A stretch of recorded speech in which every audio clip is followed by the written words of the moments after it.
नमस्कार. तर आज आपण खूप सोप्या टिप्स आणि ट्रिक बघणार आहोत, ज्यामुळे आपली अवघड वाटणारी, किचकट वाटणारी कामे सोपी होण्यास मदत होईल. चला तर मग व्हिडिओला सुरुवात करूया. बऱ्याच वेळेस आपण अशी साधी काटे पिन वापरली की ती साडीमध्ये अटकते आणि त्यामुळे मग साडीला छिद्रे पडतात आणि यामुळे साडी देखील फाटण्याची शक्यता असते. यासाठी बॉल पिना येतात. जर एखाद्या वेळेस आपल्याकडे नसतील तर काय करायचं, साध्या पिनला देखील आपल्याला बॉल पिन सारखं करता येतं इमर्जन्सीसाठी. तर काय करायचं, आपल्याला इथे घरातील एखादी जाड कॅरी बॅग घ्यायची, तिला थोडंसं कट करायचं. अशा प्रकारे मी व्हिडिओमध्ये दाखवते त्याप्रमाणे.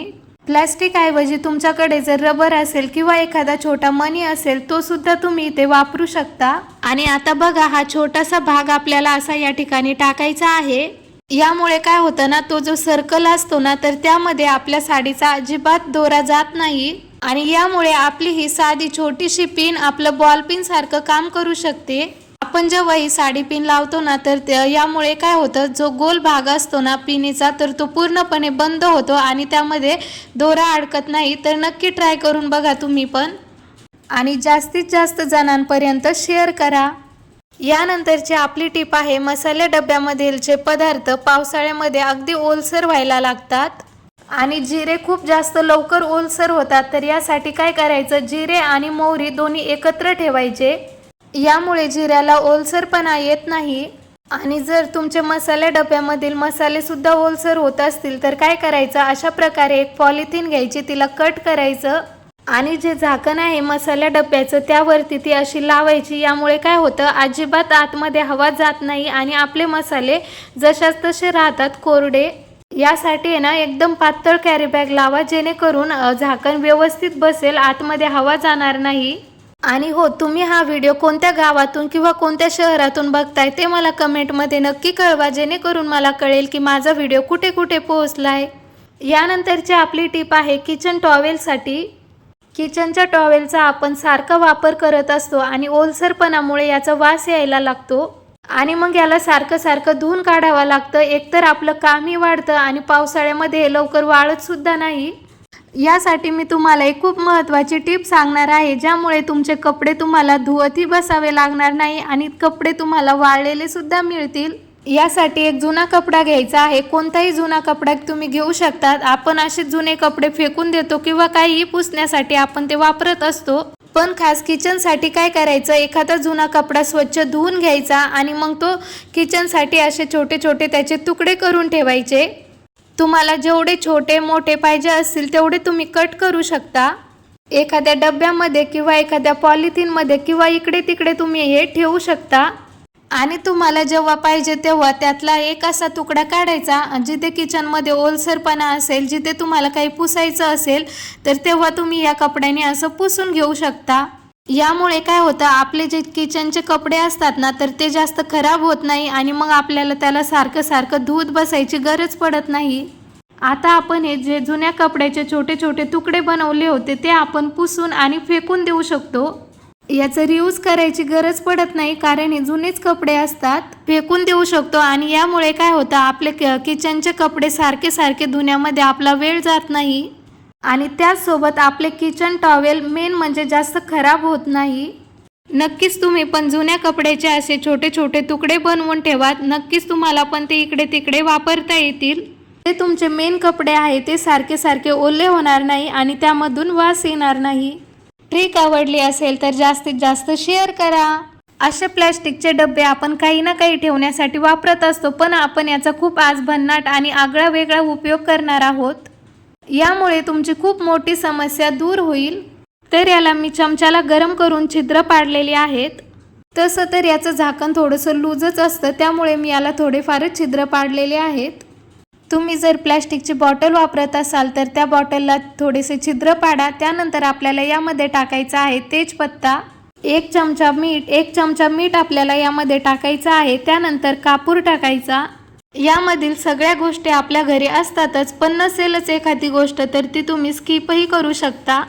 आता बघा, पावसाळ्यामध्ये आपल्या घरामध्ये ऊन येत नाही आणि घरामध्ये खूप दमट असा वास यायला लागतो किंवा एरवी देखील अशी दुर्गंधी येत असेल, तर तुम्ही घरच्या घरी अशा प्रकारे एक रूम फ्रेशनर तयार करू शकता. जेणेकरून तुम्ही घरामध्ये याला कुठेही ठेवलं तरी सुद्धा घरामध्ये सुगंध येत राहील। आणि जर तुमच्याकडे प्लास्टिकचा डब्बा नसेल तर तुम्ही याला पेपरमध्ये किंवा टिश्यू पेपरमध्ये सुद्धा ठेवू शकता। खूप छान याचा तुम्हाला रिझल्ट मिळेल, एकदा नक्की ट्राय करा। यानंतरची आपली टिप आहे बटाट्यासाठी। बऱ्याच वेळेस काय होतं ना, बटाटा उकडला की आपल्याला अशा हाताने साल काढायची म्हटलं की आपल्या हाताला भाजल्या जातं, खूप वेळ लागतो। तर असं होऊ नये यासाठी तर काय आपण गडबडीमध्ये करतोच, पण पराठ्यासाठी जर बटाटा लागत असेल किंवा बटाट्याचा शिरा करायचा असेल तर आपल्याला एकदम बटाटा बारीक लागतो, त्याच्या गाठी लागत नाही, असं आपल्याला पाहिजे असतं। तर यासाठी काय करायचं, पुरणाची गाळणी घ्यायची किंवा किसणी घ्यायची, इतर कोणतीही गोष्ट तुम्ही घेऊ शकता, ती अशी जाळीदार असली पाहिजे आणि त्यावरती बटाटा असा घासून घ्यायचा, जेणेकरून वरचा भाग एकदम छान निघतो आणि बटाटा देखील एकदम बारीक होतो, एकजीव होतो, जेणेकरून आपले पराठे देखील फुटत नाही। आणि इतर कोणते पदार्थ बनवायचे असतील तुम्हाला तर तेही तुम्ही सहज बनवू शकता। अगदी याला हाताने बारीक करायची, मॅश करायची ही गरज पडत नाही। तर तुम्ही बघू शकता किती छान हे बारीक झालेलं आहे। सकाळी आपल्याला स्वयंपाकाची, डब्याची खूप घाई गडबड असते आणि अशा वेळेस हे कामं करायची म्हटलं की आपला यामध्ये खूप वेळ जातो। अशा पद्धतीने जर तुम्ही हे कामं केले तर यामुळे तुमचा वेळ आणि पैसे देखील वाचतील, कारण तुम्हाला यामध्ये वेगळे काही टूल घ्यायची किंवा मॅशर घ्यायची गरज पडत नाही। घरातल्याच वस्तूचा वापर करून तुम्ही हे कामं करू शकता। यानंतरची आपली टिप आहे कपडे वाळवण्यासाठी। छोटे कपडे आपण कसे ना कसे वाळवतो आणि ते वाळतात देखील काही वेळानंतर, पण असे जे मोठे कपडे असतात, खास करून ऊन नसल्यावर कसे वाळवायचे हा प्रश्न आपल्याला पडतो। आणि मग हे जर वाळले नाही तर यामधून खूप घाण वास यायला लागतो। तर यासाठी काय करायचं, आपल्याला याला दोरीवर असंच टाकायचं नाही, तर याला गाठ मारून दोरीला बांधायचं। यामुळे काय होतं ना, हवा खेळती राहते आणि हे दोन्ही साईडने खूप छान वाळतं, इक्वल वाळतं। जर तुम्ही दोरीवरती मी अगोदर दाखवलं तसं टाकलं तर ते आतमधून ओलं राहतं, त्यासाठी ही ट्रिक नक्की फॉलो करा। यानंतरची आपली टिप आहे लसूण सोलण्यासाठी। आणि आता बघा, आपलं दररोजचं काम आहे लसूण सोलण्याचं, हे काम आपल्याला तरीही खूप अवघड आणि किचकट वाटतं आणि यामुळे आपल्याला त्रास देखील होतो। लसूण सोलायला खूप जास्त वेळ देखील लागतो आणि नखंसुद्धा दुखतात, नखांना आग व्हायला लागते। तुम्हालाही हा अनुभव आलाच असेल, कारण की हे आपलं दररोजचं काम आहे। पण आजपासून तुम्हाला लसूण सोलायला अजिबात अवघड जाणार नाही आणि यामध्ये तुमचा जास्त वेळ देखील जाणार नाही, त्रास तर अजिबातच नाही। तर इथे बघा मी घेतलेला आहे विस्कर, जे की आपल्या प्रत्येकाच्याच घरी असतं आणि जर नसेलच तर तुम्ही याला पर्याय म्हणून दुसरी सुद्धा एखादी गोष्ट वापरू शकता। विस्कर यासाठी की आपल्याला यामध्ये लसूण असा टाकता येतो आणि त्यानंतर आपल्याला गॅसवरती तो असा धरायचा आहे। यामुळे काय होतं, तुम्ही आश्चर्यचकित व्हाल एवढ्या लवकर तुमचा लसूण सोलून होतो। याला जास्त वेळ गॅसवरती ठेवायची गरज नाही, अगदी थोडा वेळ याला आपण असं फिरवून घ्यायचं आहे। याचा पाचोळा खूप जास्त वाळलेला असतो, त्यामुळे आपलं काही सेकंदातच काम पूर्ण होतं। आपण याला जाळलेलं नाही तर फक्त थोडंसं असं गरम केलेलं आहे।